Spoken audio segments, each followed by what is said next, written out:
So, this one's gonna be about flow states. This one's gonna be about the psychology of flow states, using Superman as an example, I think. At least the book is called The Rise of Superman, which is probably like a metaphor or just some other thing. I don't know. It's probably not a metaphor or a metaphor or however you actually pronounce it. I don't know.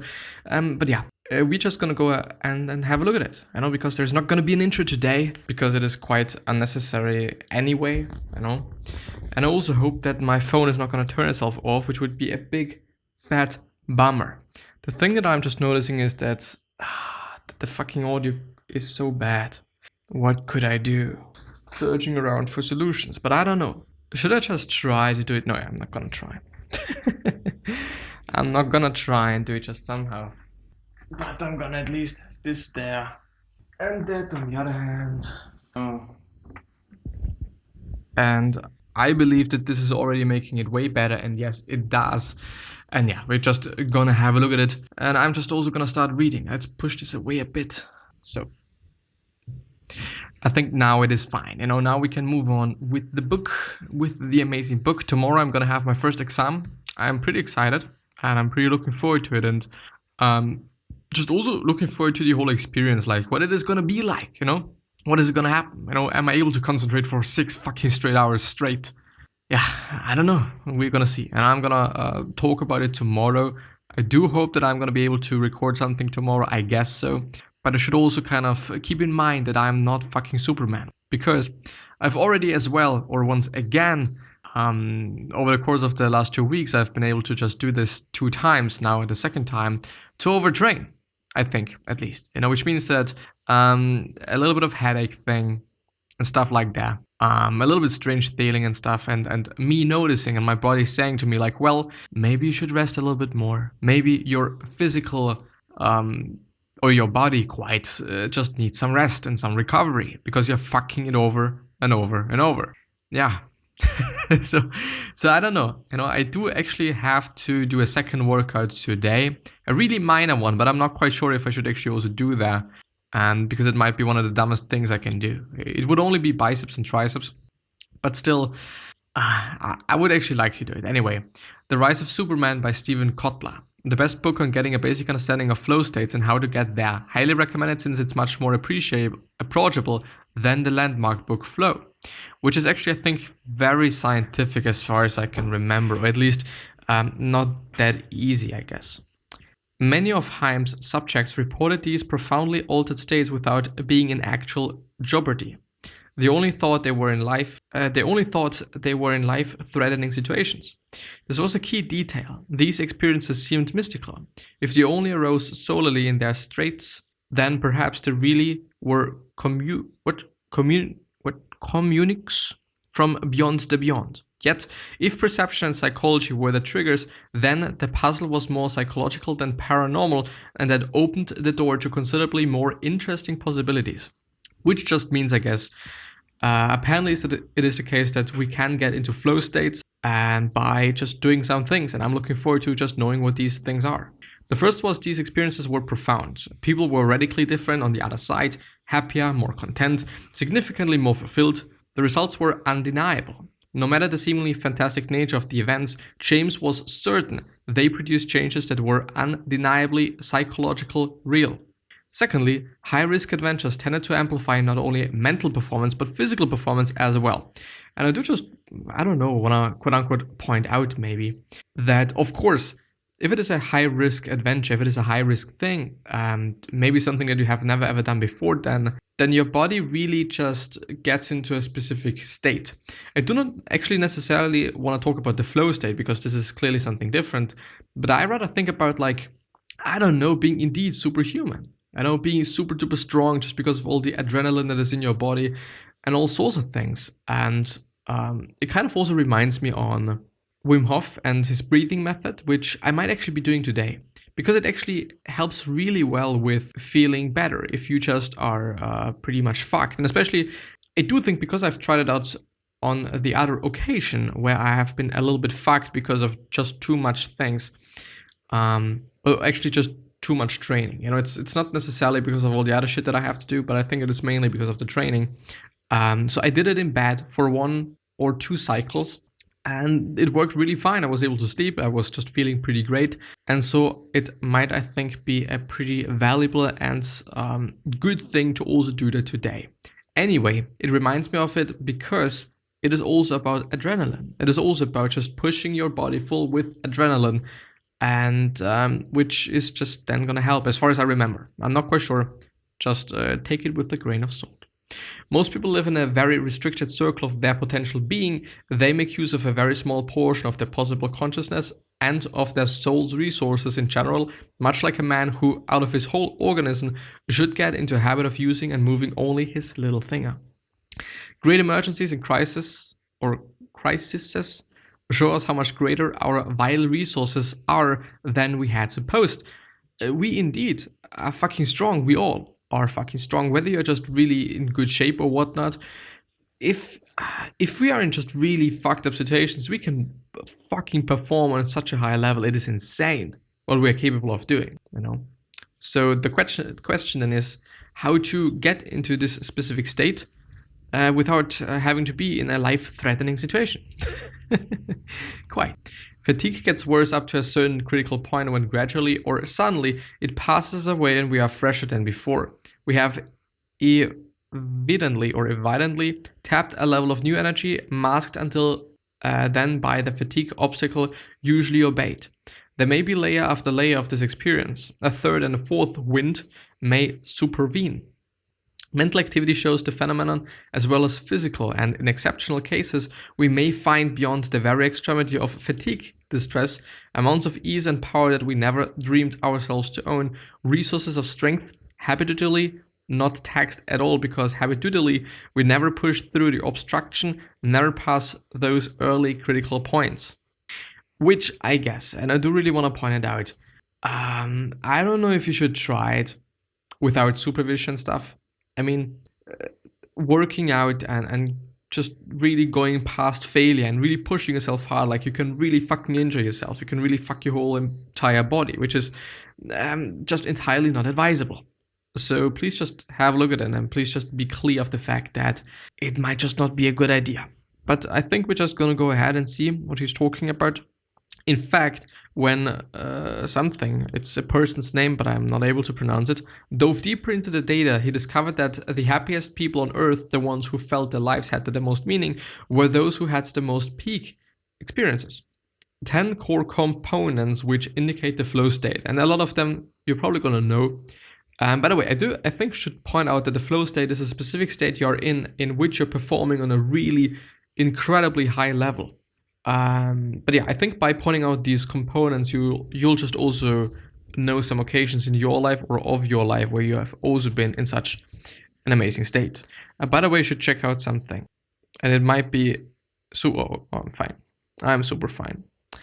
The first one is clear goals. The second, concentration. The third, a loss of self-consciousness. This might be familiar to you. The fourth one, a distorted sense of time.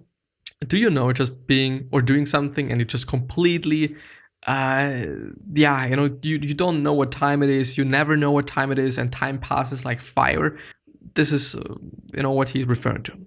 Direct and immediate feedback, balance between ability level and challenge, a sense of personal control over the situation, intrinsically rewarding so action is effortless, lack of awareness of bodily needs, forgetting to eat something, forgetting to take a piss, all of these great things. And the 10th and last one is absorption, narrowing of awareness down to the activity. Not just knowing anything, not just having in mind anything. Now consider what these abuse drugs do. The primary illicit drug of choice is marijuana, weed, that triggers the release of anandamide or something.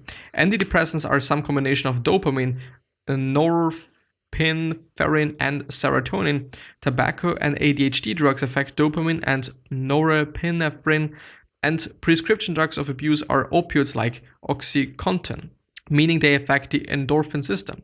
In other words, Americans are literally killing themselves trying to achieve artificially the same sensation that flow produces naturally. I see, and yes indeed, they are pretty fucked up drugs, I have to say. Psychologists describe flow as telect from the Greek auto, self, and telos, goal. When something is autotelic, for example, produces, i.e. produces the flow high, it is its own reward. I see. As we'll explore in depth in part 2 of this book, the state shows up most reliably when we are using our skills to the utmost. It requires challenge. Technology offers even more examples. Video game players get into a flow so frequently that, the name again, idea have become the most widely accepted theoretical framework for explaining the lure of the joystick. Studies have shown that the amount of flow generated by a video game directly correlates to everything from player engagement to overall product success. And I don't know, if you play games, everything passes so fucking quickly, and you really indeed forget about just pissing and drinking and everything else. Like, it is insane. The funny thing is, I've actually, because I just remember it, which is insane, quite, but a buddy of mine, and it's been some time ago when we've been talking about that, but he said that he was able to just lose weight because he was playing just video games all day long, and he just has forgotten about eating something, which can be true for some people or quite a lot of people, but which could also just completely be the opposite. When you're just mindlessly eating something while you're playing, then you're probably gonna get really heavy and fat. Quite. So there is always two sides of the coin, isn't there? Or two sides to a coin. Hacking flow. Now this is what I'm willing to know and understand and get to know. Take external triggers, our starting point. These are qualities in the environment that drive people deeper into the zone. As flow requires focus, one of the first changes suggested by experts was the removal of cubicle farms, those open office plans that permit constant interruption. Studies have shown that each time a flow state is disrupted, it takes 15 minutes to get back into flow, if you can get back at all. If you're interested in mastery, says University of Cambridge, England, neuropsychologist Barbara Shahakian, you have to learn this lesson. To really achieve anything, you have to be able to tolerate and enjoy risk. It has to become a challenge to look forward to. In all fields, to make exceptional discoveries, you need risk, and you're just never going to take a break or have a breakthrough without it. A shy man need only cross the room to say hello to an attractive woman to trigger his rush, or this rush. And the average person, you and me, must be willing to fail, look foolish, and fall flat on our faces should we wish to enter this state. Certainly, risk is needed for flow, but if you don't want to take physical risks, take mental risks. Take social risks, emotional risks, creative risks, especially creative risks. A rich environment is a combination platter of novelty, unpredictability, and complexity. Three elements that catch and hold our attention, much like risk. Yeah, I think actually a lot of pretty interesting points and pretty cool points. Something that I have seen is risk. Occurring relatively often, I think.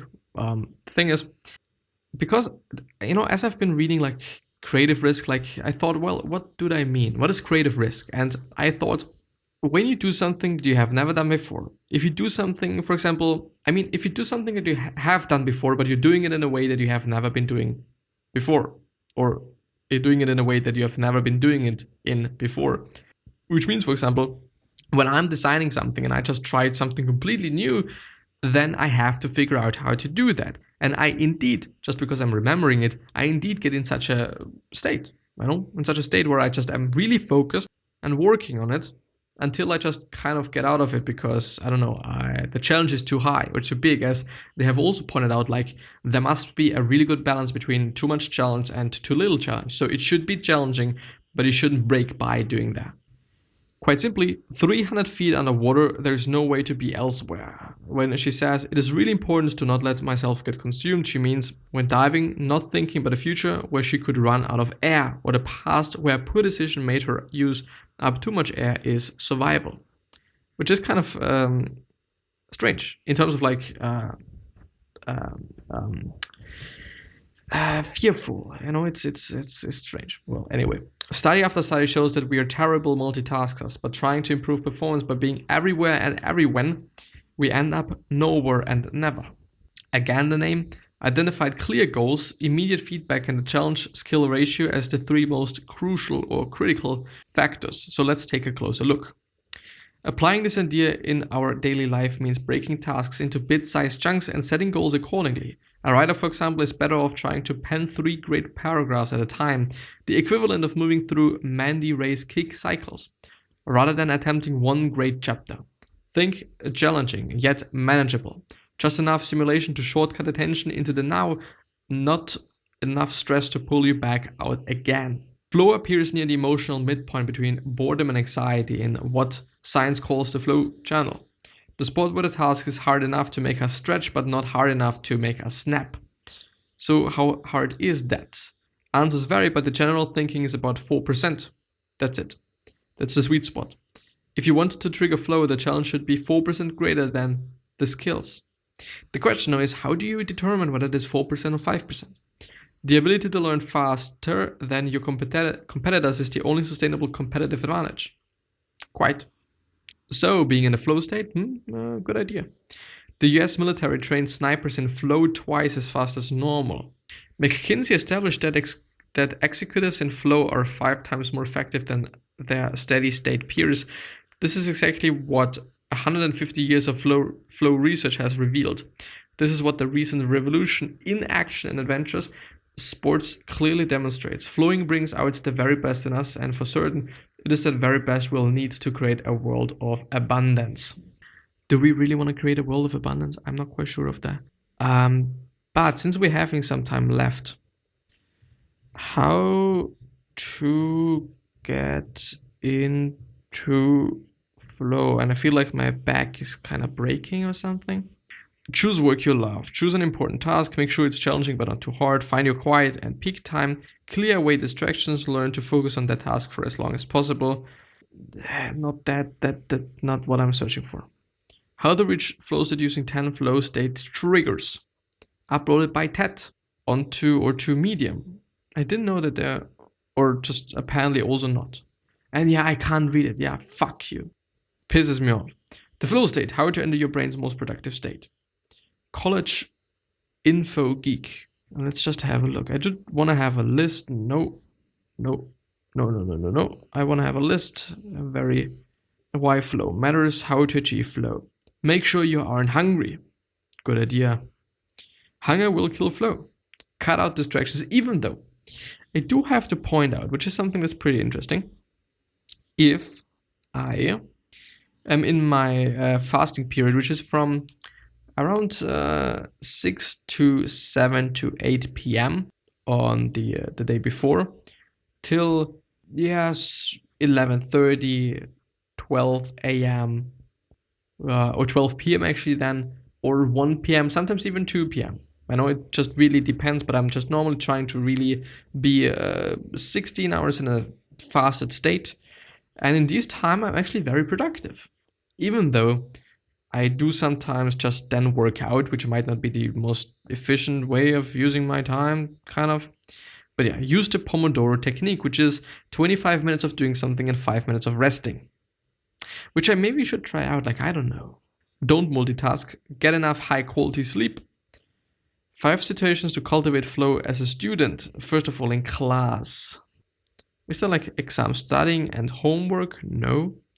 It's easy to study in a distracted, detached manner. The classic study method of reading through the lecture slides in preparation for an exam, for example, is neither an effective study method nor anything close to the flow activity. Creating and studying flashcards, on the other hand, can induce an intense state of flow. I'm not a big fan of cards. Also mentioned the name that I am not able to pronounce. A key tip for making boring assignments more enjoyable: gamification. Okay, he doesn't use the word, but he does describe how making a game out of a boring activity can make it easier to complete. On page 222, apparently. For example, you can challenge yourself to see how many problems you can solve in a given amount of time, or when working on a paper, see how many words you can write within a time limit. Tests and exams. This is something that's interesting because I'm gonna have an exam tomorrow. Tests and exams are a tricky use case for flow. On the other hand, you don't want to get so absorbed in the work that you lose track of time. After all, proper time management is key to making sure you finish tests and exams on time. Yes, indeed. On the other hand, it can be beneficial sometimes to get lost in a test for a few moments. I found that when taking exams that require short 3-response or longer essays, getting into the same kind of flow as when I write a longer essay is key to focusing intently enough to write something solid in the limited amount of time I have. I'm actually looking forward to writing stuff, even though today I've seen that my German is awful. Because I thought, well, I'm gonna just write my blog post today in German, so that I can do something in German, but it's so shit. It's so shit. I kind of make mistakes that, I don't know, a 5-year-old is making. Kind of. Which is a pretty bad thing for me. Anyway, this is gonna be the end of the episode. I do hope that I've been able to just share some things that are quite of just interest to you. I do notice today, which is something that I've also seen with overtraining, is that I'm not able to think right, I'm not able to speak, and I'm also not able to read. Today's reading and speaking part was actually quite okay, even though I just really have to work hard because my brain says like, pain. Yeah. But yeah, anyway, tomorrow is gonna be good. I know that. Unless I just fucked myself today once again. I have been working out today once. But as I said, like there's a second workout that I should be doing or feel like I want to be doing. It's not long, it's like 15 minutes or something. But yeah, I'll see. Anyway, I wish you the best health, of happiness, and also success, and also hope that you're going to remind yourself and you're going to be remembered, which basically means your legacy. And basically means just being a nice person and then also being remembered as a nice person, which is a good thing. 3 other questions that I'm having for you are: why are you here? What are you trying to change? And what is bothering you the most? These 3 questions are hopefully going to show you your purpose and maybe even a business idea, which is a good thing.